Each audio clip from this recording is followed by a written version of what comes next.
دھکے دے کے نکلوا دے گا، اور وہ ایسا سخی داتا ہے کہ اس کا دروازہ کھلتا ہی آدھی رات کے بعد ہے۔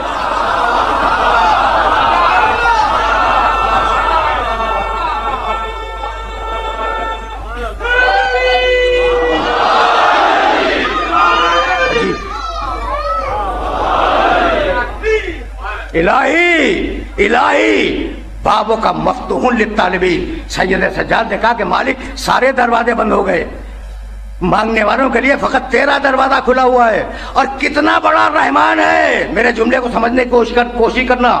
ستار العیوب، کمال کی بات ہے، خود بھی عیب ہے، جب خود بھی عیب ہے تو دوسروں کے عیب پہ پردے ڈالتا ہے۔ جملہ کہوں پوری قوت سے سمجھنے کی کوشش کرنا۔ ستار العیوب ہے، ہر بندے کے عیب پہ اس نے پردہ ڈالا ہوا ہے۔ اگر یہ پردے کھینچ لے تو باپ کو بیٹے سے نفرت ہو جائے، بیٹے کو باپ سے نفرت ہو جائے۔ سمجھ رہے ہو نا؟ ماں کو بیٹی سے نفرت ہو جائے، عیبوں پہ پردے ڈالے ہوئے ہیں، ایسا ستار العیوب ہے، بے عیب ہے۔ بسم اللہ الرحمن الرحیم، سورہ جمعہ کی پہلی آیت، یسبح للہ ما فی السماوات و ما فی الارض الملک القدوس العزیز الحکیم۔ وہ ملک ہے، قدوس ہے، بے عیب ہے، عزیز ہے، طاقت والا ہے، حکیم ہے، حکمت والا ہے۔ سمجھ رہے ہو نا اس بات کو؟ تو اب جب وہ بے عیب ہے، جب بے عیب ہے تو کیسا بھیجے گا دنیا میں ہدایت کے لیے؟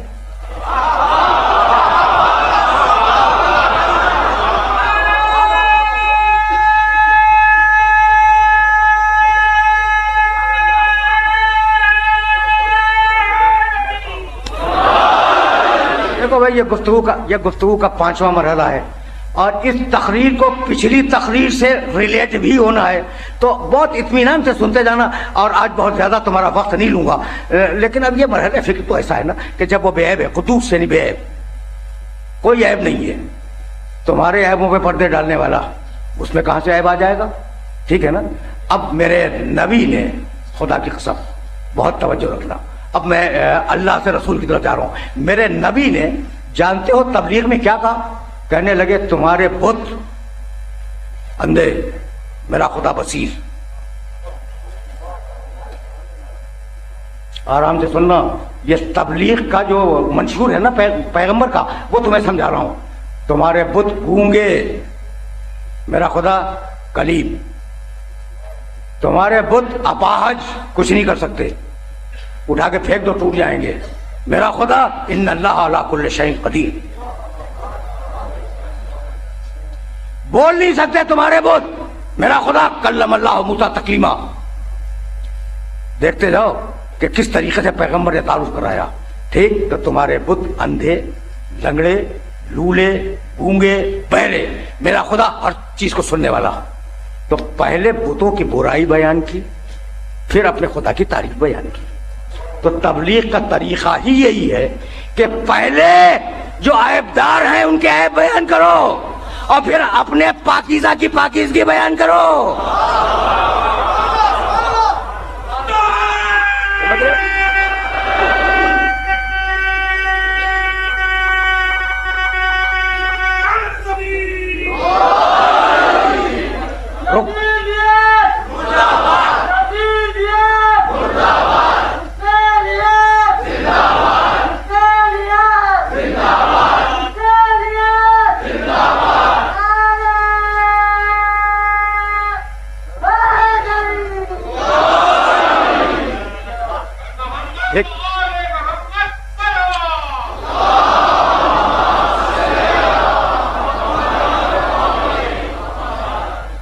یہاں تک تو آ گئے نا میرے ساتھ؟ تو دیکھو سائیکولوجی ڈسکس کر رہا ہوں، اور اس کے بعد ذرا سا آگے جاؤں گا، ذرا سا آگے۔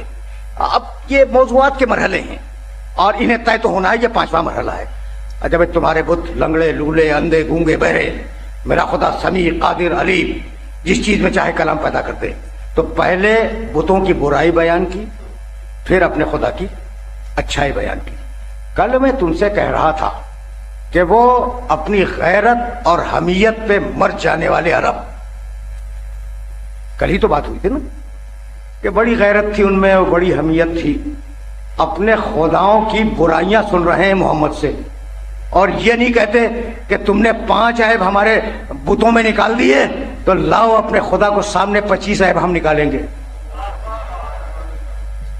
اگر یہ میسج پہنچ گیا نا، دیکھو میں کوئی آیت نہیں پڑھ رہا ہوں، ابھی کوئی روایت بیان نہیں کر رہا ہوں، میں صرف سائیکالوجی سے بات کر رہا ہوں. بھائی عرب اپنی غیرت پہ مر جانے والا عرب بار بار سن رہا ہے کہ پیغمبر اکرم بتوں کو برا کہہ رہے ہیں. پورا قرآن بھرا ہوا ہے بتوں کی برائی سے.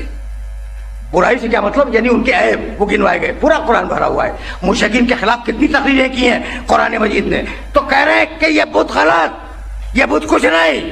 اب کوئی عرب تو کہتا کہ محمد ہمارے خداؤں میں عیب نکال رہے ہو، لاؤ اپنے ایک خدا کو تو اس میں 10 عیب ہم بھی نکال دیں گے. نہیں کہہ سکا. جنگیں لڑ لی لیکن مشرک میں یہ جرأت نہ ہوئی کہ چیلنج کر سکے کہ محمد اپنے خدا کو لاؤ 25 عیب ہم نکالیں گے. بھائی کیوں نہ کہہ سکا؟ اس لیے کہ اتنا بے عیب رسول بھیجا ہے.